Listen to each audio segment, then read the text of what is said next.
of Esther.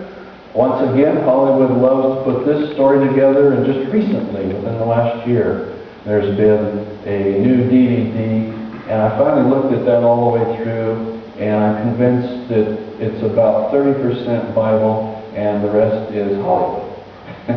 As far as what they put in there. So at least it gives an idea of that magnificent story of Esther, which we find in the Bible. The next one we looked at was the story of Sarah and Hagar. I'm trying to re-educate myself. There's no long A's in Hebrew. So when we say Hagar, it's not really, it's Hagar. There's no long A's. But anyway, Sarah and Hagar, and of course the story there, and you're very well acquainted with that story. Tamar was the next one we looked at, and that was who we looked at just last Sabbath.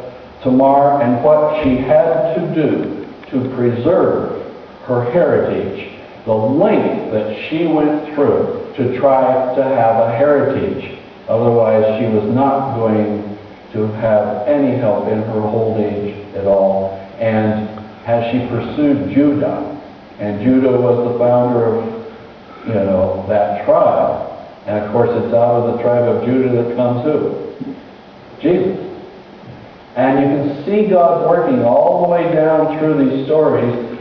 Also, down through these stories, especially if they're acquainted, as the 5 women are in Matthew, and we read about one of those this morning in that lineage, the begats. If you read the story of God's providence, you also know that down through that story in those generations, the devil was trying to mess it up.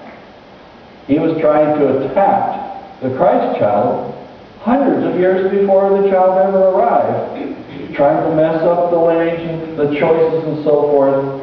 And of course, as we look at today's story also, we find the same scenario happening.